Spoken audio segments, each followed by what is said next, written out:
Hi, everybody. My name is Adam Penna, and I'm here to continue the conversation of 3D printing and additive manufacturing. And today, my guest is Byron Kennedy, who's coming to us from SPEE3D. He is the CEO of SPEE3D. So welcome, Byron. Yeah, good morning or good afternoon, depending on which part of the world. It's morning over here in Australia and late in the US. So yeah, you see, it's awesome you're joining me from Australia today. So thank you very much for getting up in the morning and doing this. Yeah, it is in the afternoon over here in Austin, Texas. So big difference in the time zone there, but happy to actually meet up and do this with you. So thanks for being here. Yeah, no problems. Yeah, so I know in general, with SPEE3D having the advanced cold spray technology, there's been a lot of excitement around it. And I know for myself, over the years, I've gone to the live trade shows, which now everything is more virtual and mostly virtual. But it was always exciting to see what was happening at the trade shows with SPEE3D, as far as the booth had a lot of excitement around it, and the machine was always there. And every time I saw it, it was running and there was something cool going on. So just around that, it really pulled in my interest. And of course, me coming from the more of the FDM and laser background, and then seeing what this technology could do. I've been familiar with cold spray, but it looks, obviously you're doing it a bit different. It looks a little bit inverted to me, and there's a lot of different things happening that aren't happening in the normal situation. So, I mean, talk a little bit about that. I know it says it's Supersonic 3D disposition incorporating production-ready robotics. So that's huge. And yeah, so let me talk. I think the important thing is to talk about our background and where we're coming from. So, sure. As a company, we sat down and we thought, what do we want to do as a company? And our real passion is to make manufacturing easier, and that's really what we want to do as a business here. So our background, so myself, I'm one of the founders with Steve, and our background was in manufacturing of electric motors, or design and manufacturing of electric motors. So we previously had a company which was developing electric motors spun out of a university, and these were a high efficiency electric motor, smaller, lighter, all of that sort of stuff. That company got purchased by a large US electric motor company, and we worked in manufacturing for around 10 years. And so we took that technology all the way through from university idea all the way through to full production, set up manufacturing lines in Thailand, in Mexico, all around the world for that technology, and it was very successful. So what we did is we learned a lot about manufacturing, and the journey of a manufacturer is tough. There's not many people out there which are helping manufacturing. You've always got someone beating on you as a manufacturer. Why is my quality poor? Why is my delivery time long? Why is my cost expensive? So when we set this company up, it was all about, how do we make manufacturing easier and really help manufacturers. So that's where all of our design philosophies and concepts come from, is really from the manufacturing background. 3D printing is primarily a prototyping tool. There's a few niche examples of into production, but in reality, 3D printing is still heavily a prototyping tool. And our vision is really to then take that into the manufacturing space, as the vision of many 3D printing companies, of course. So we're not alone there.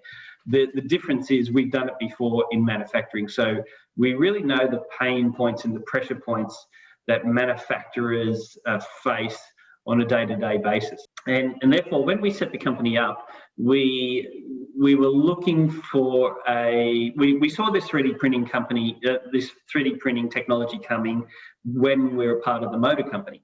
But the reality is, in a high volume production environment, the laser technology is just way too expensive and too slow.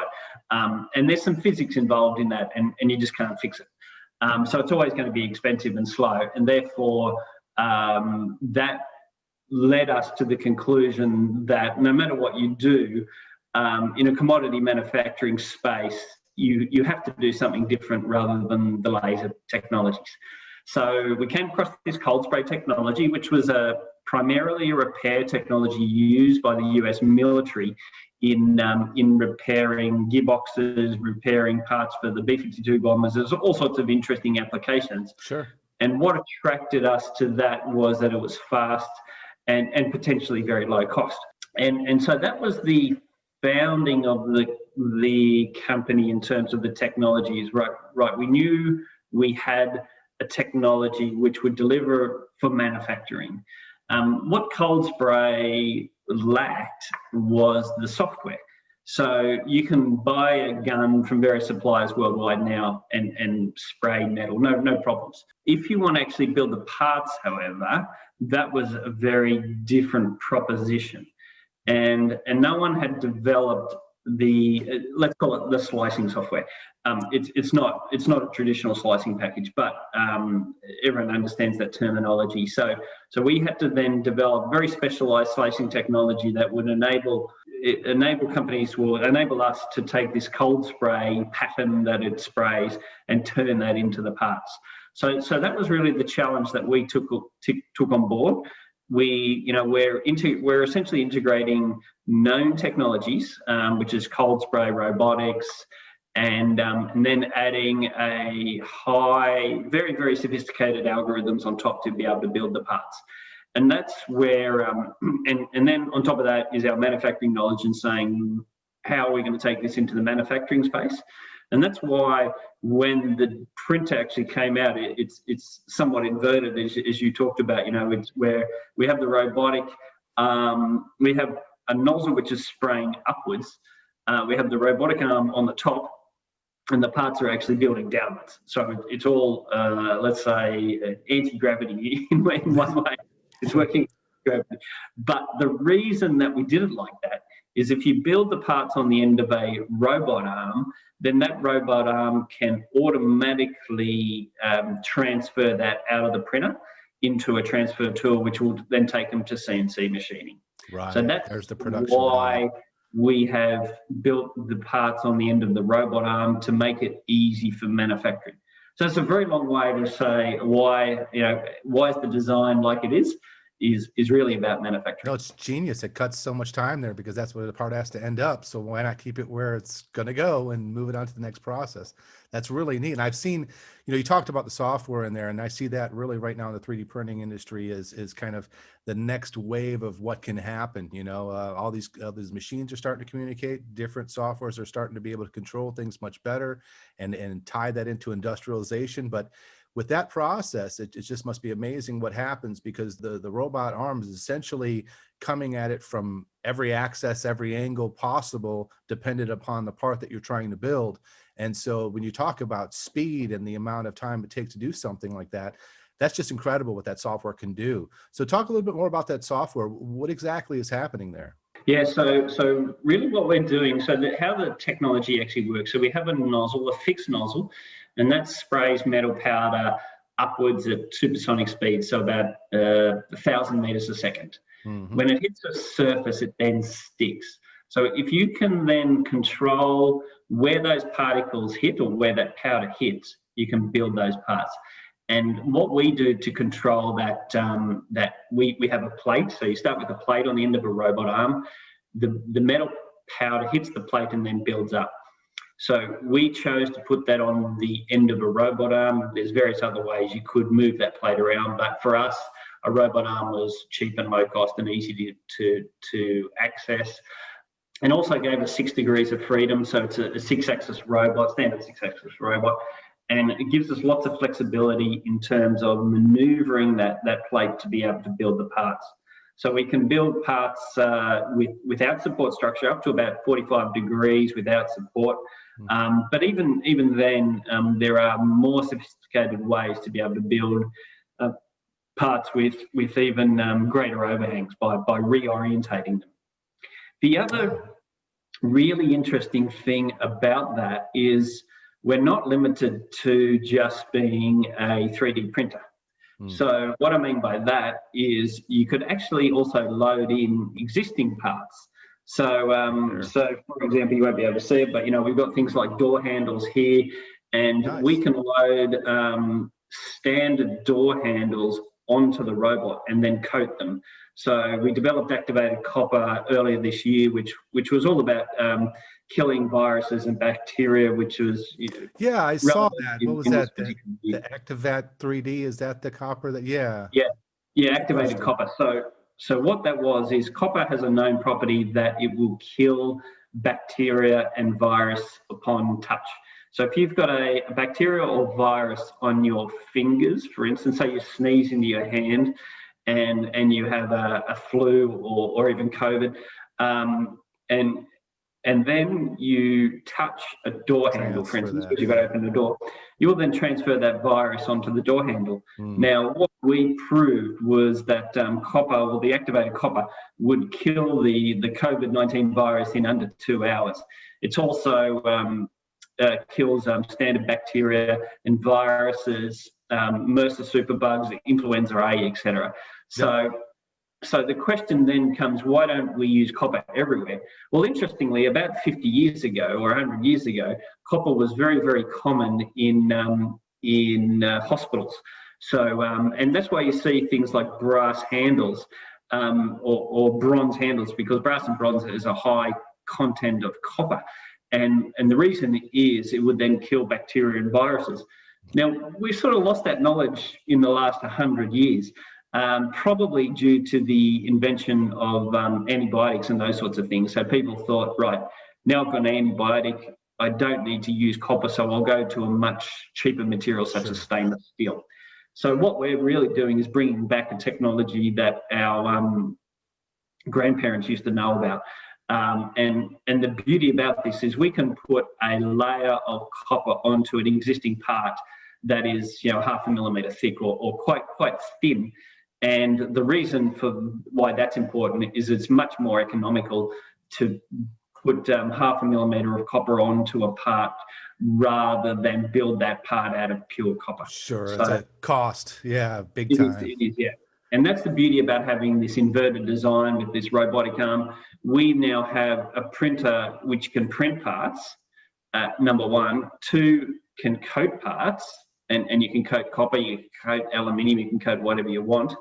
And third, which we're releasing this year, is repair. Wow. So one of the applications customers have been talking about is being able to mount an existing part, and especially for heavy industrial applications such as defence, rail, oil and gas. They have expensive parts and they may have some pitting corrosion or other sorts of things. So can you repair that? And yes, you can. You can mount parts on the end of the robot.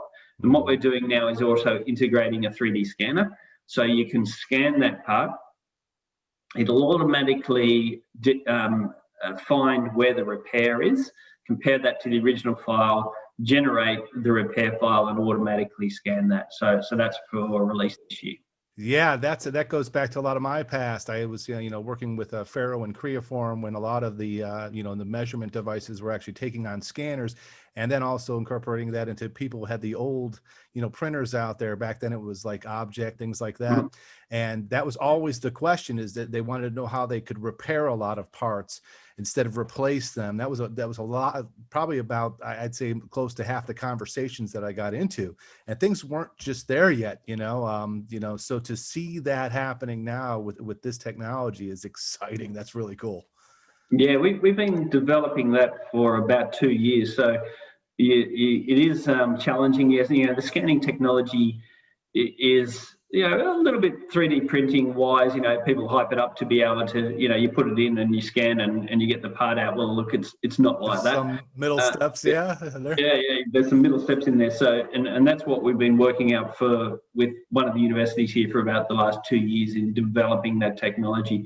But certainly now with the product we have, you can mount that existing part on the robot arm, and you can control that robot arm quite accurately. And so when we know where the robot arms are and we do a scan, we can then automatically stitch together all the files to create a watertight mesh. So that's really what we've been developing over the last couple of years, and will be released this year. Yeah, that's very exciting. I know, looking at any kind of deviation analysis, and especially you're talking about basically, well, I guess it's not totally a closed loop, but it's looking at something that it's existing and telling it where it should be, and taking that data and then making it into something you're now building on the fly. Is that what I'm hearing? That's right. Yeah. That's beautiful. That really is beautiful. And I know that that lends itself well to the defense industry and plenty of other industries. I saw a recent article. Well, it's an article actually that came out in August where you were working with Phillips Federal and doing something with them at the arsenal over there. How is that marriage going? And there's a lot of stuff going on with defense. Where was that developed, and where do you see that progressing? Yeah, defence is one of our key areas for this year. Primarily, interestingly, the COVID situation has changed the macroeconomic conditions. There's no doubt about that. What we've seen in a global sense is that, roughly speaking, commercial customers are much more hesitant to spend money at the present, where defence is really ramping up. So that's been a marriage in heaven for us. So we've done a lot of work with the Australian Army, for instance, in proving out what we call is expeditionary 3D printing. So what expeditionary 3D printing is printing on the front line. So the challenge for defence is one of logistics. So if you're in Afghanistan or wherever you may be, and you break a part, and I'll give you some examples of some of the work we've done. And not when the Australian Army have done over 50 case studies. We can't talk about them all, of course, but some of the parts were hinges for bulk fuel modules. So what they have in the Army is a fuel truck, which is used, of course, to fuel up their other vehicles. And there is a manual priming element in the fuel pumps. And what they're finding is they had this hinge which was breaking. So what happens if the hinge breaks is then you can't refuel your other vehicles.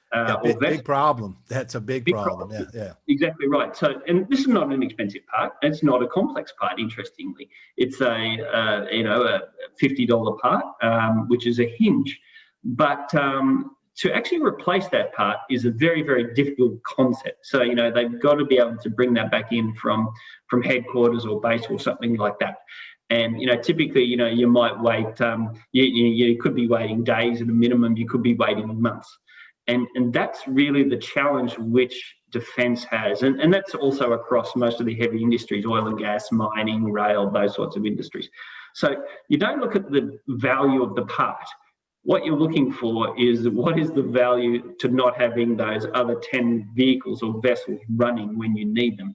And that's where expeditionary 3D printing or printing on the front line or near the front line is so important. So, and that's capability. So really that's what defence is after, is capability and the ability to print at or near the front line. So what we did with the Australian Army is we've got trials running with both the Australian Army and the Australian Navy, and we built a printer, we put it on the back of the Army trucks, and we took it into the bush, the middle of nowhere, with the accessories, and then proved that the Army could build parts in a simulated combat zone. And is this just a normal Army officer or somebody specially trained, or how does that look as far? Yes, so it was a 12-month program. We're about 3/4 of the way through it now. Okay. And so we actually got 20 soldiers, and we put them through 3 months of training to start with. And typically the soldiers ranging from electricians to CNC fitters to turners to electrical operators, quite a variety of soldiers. And they were then tasked with firstly identifying parts,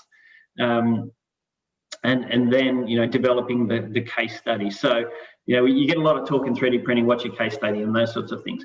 Well, once you put this in the hands of the soldiers and sailors, they're the ones who come up with the case studies because they have the problems. They know what the problem is. So this hinge that I was talking about was an ongoing issue that no one had solved. But once the soldier had access to the technology, they were able to design this new part, and all they had to do is make it a bit stronger.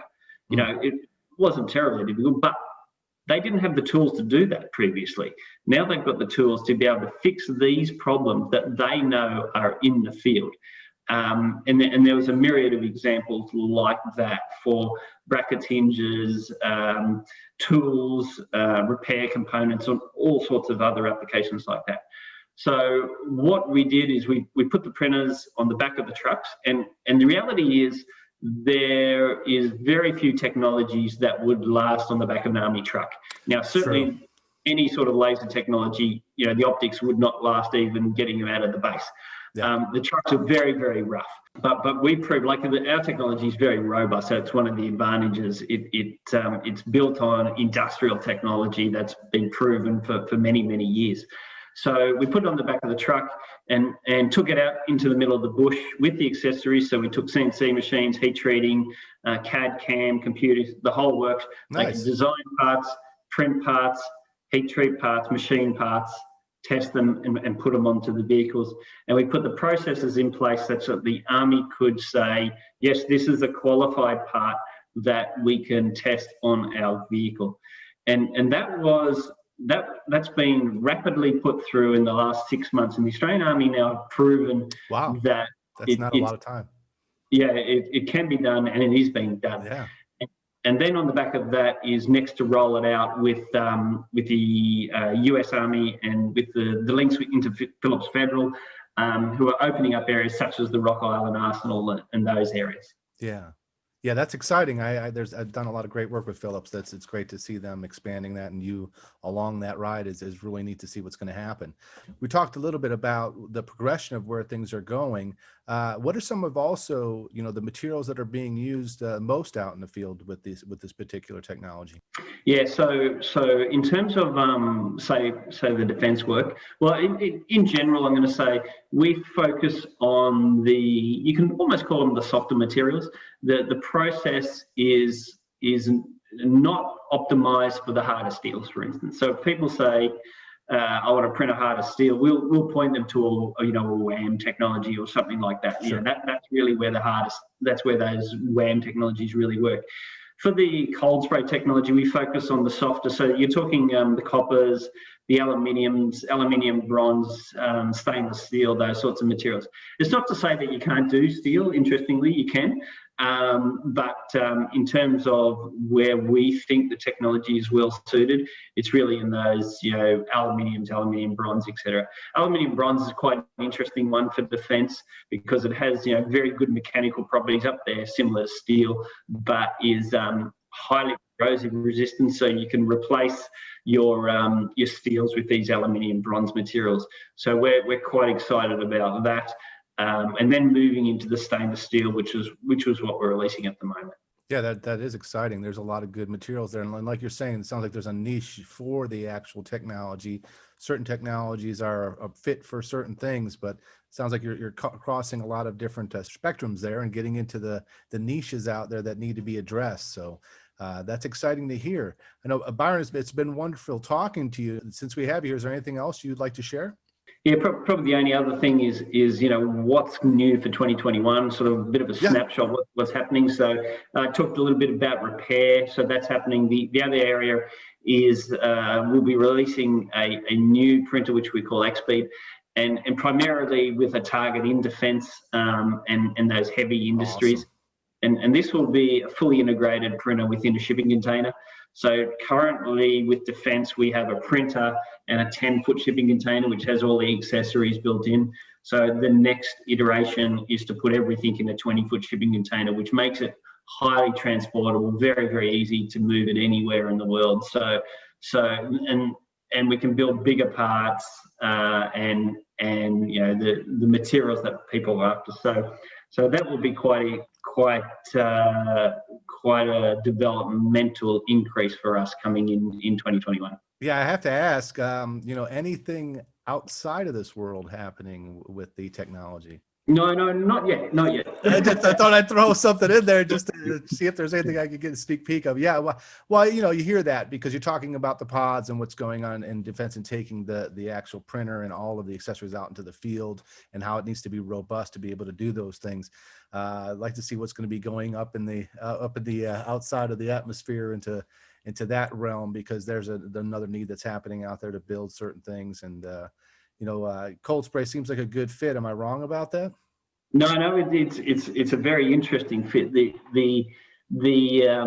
one thing that we are interested in, and I'm going to say I'm a bit naive in my knowledge of outer space, but I understand a lot of helium on the moon. And the interesting thing about cold spray is the best material as a propellant to use is actually helium. So we use air today because it's low cost and cheap and all those sorts of things. You can't use helium because of the expense down here. But sure, if we do find a supply of helium in outer space, cold spray gets better and better. So that's the big opportunity. But I'll take some advice and knowledge from those people who understand those areas better than me. Yeah, that is really interesting. It's going to be cool to see what happens with that. Well, Byron, you also have a website, right? SPEE3D, if anybody wants to look into any information about what we've been talking about. Yeah, just SPEE3D. And that's SPEE3D. I've seen the name for a long time, and I didn't even realize that it didn't have the D after the SPEE. It's just the 3D there. So that's really cool. It's just incorporated right into the name, and you think SPEE3D right away. That's awesome. Fantastic. Well, good. Nice to have you here, and we look forward to seeing you in the future. Thank you so much for being here, Byron. Great. Thanks for your time, Adam. Gonna be